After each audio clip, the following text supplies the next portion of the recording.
somewhere along the way, ordinary products stopped being ordinary. Water became premium hydration, salt became hand-harvested, butter started arriving wrapped like luxury jewelry, and candles somehow became status symbols for people with white kitchens and perfectly organized pantries. A lot of older Americans noticed this immediately because they remember when grocery stores felt simpler.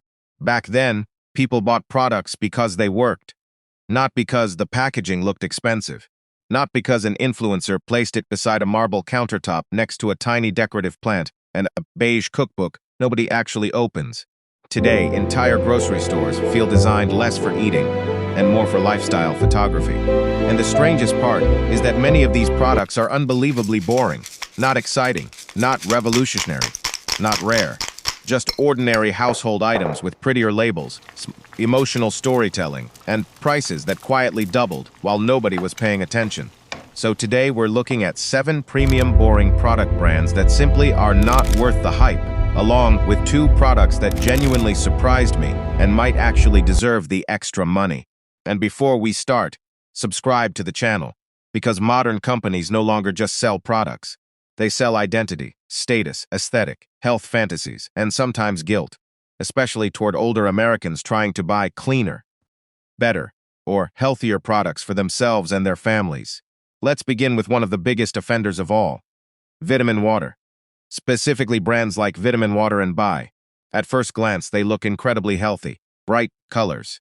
Words like focus, energy, immune support, electrolytes, essential vitamins. Everything about the bottle feels scientific and modern. But once you actually turn the bottle around and read the ingredients, the illusion starts collapsing very quickly. Some contain shocking amounts of sugar while delivering tiny amounts of nutrients people could get from basic foods or a cheap multivitamin. In many ways, drinks like Vitaminwater feel less like health products and more like soda-wearing gym clothes. And older Americans especially tend to notice how strange this all feels because previous generations didn't need beverages constantly trying to morally impress them. Water used to just be water.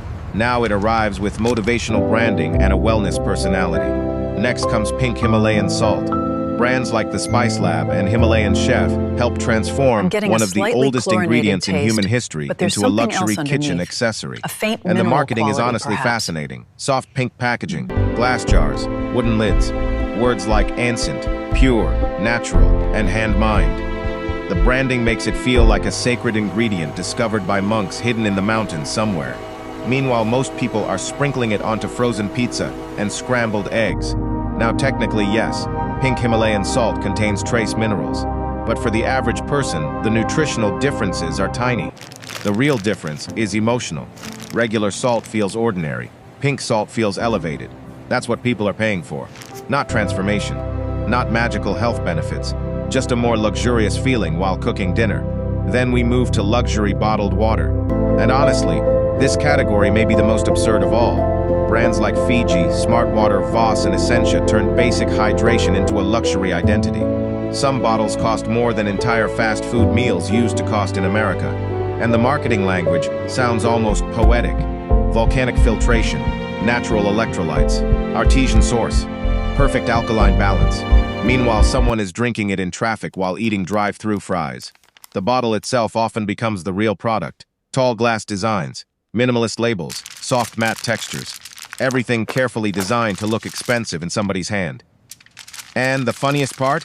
In blind taste tests, many people struggle to tell these luxury waters apart from ordinary filtered water. What consumers are often buying is not hydration, it's sophistication. Now let's talk about premium toilet paper. Yes, toilet paper somehow became luxury branding too. Brands like Who Gives a Crap, Real, and even higher-end Charmin lines discovered that Americans could be convinced to emotionally connect with toilet paper packaging. So now basic household necessities arrive wrapped in sleek black packaging with phrases like ultra comfort, premium softness, spa-inspired. Older Americans often find this deeply strange because previous generations treated toilet paper as the definition of a simple household necessity. Nobody in 1978 was emotionally bonding with toilet paper branding. Today, some packages honestly look like expensive skincare products. And yes, some premium brands are softer, but many charge dramatically higher prices for differences. Most people stop noticing after a few seconds. Then comes fancy butter. And this category may have some of the strongest psychological branding in grocery stores. Brands like Kerrygold, President, and Plug Raw built entire luxury identities around butter. Gold foil wrapping, French-inspired packaging, rustic farm imagery, elegant typography.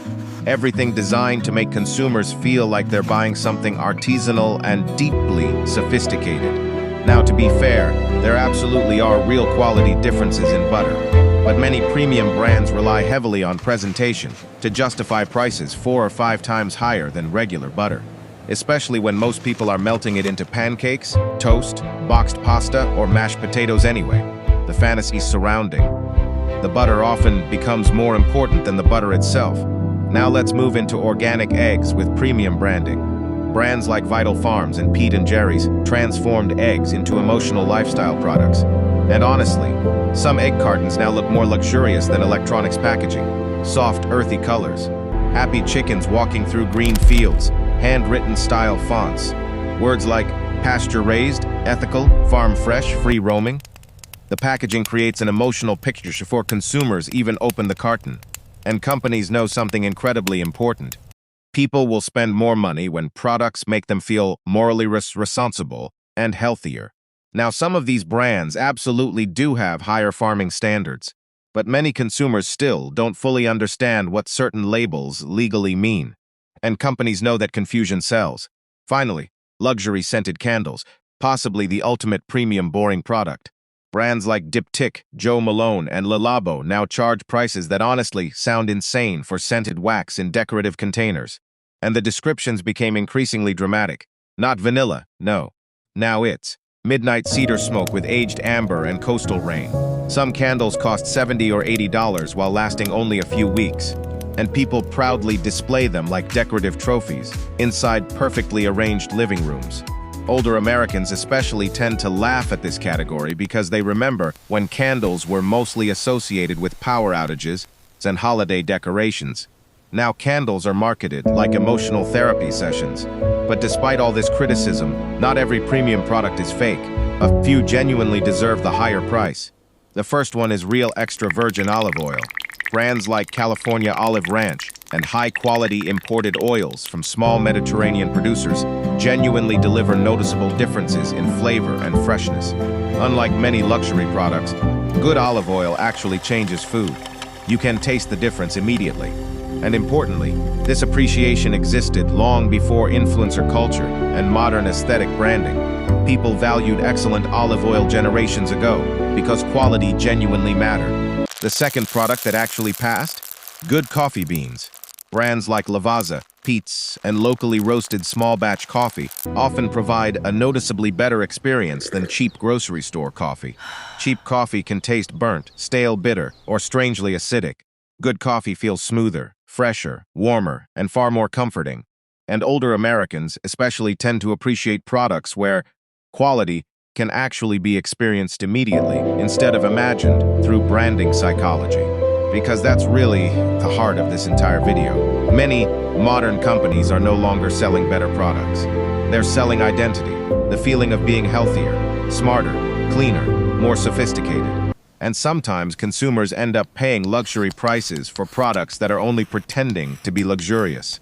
Anyway, let me know in the comments which premium boring products you think are the biggest waste of money in America right now. And honestly, tell me which overpriced product you secretly still buy, even though you know it's ridiculous.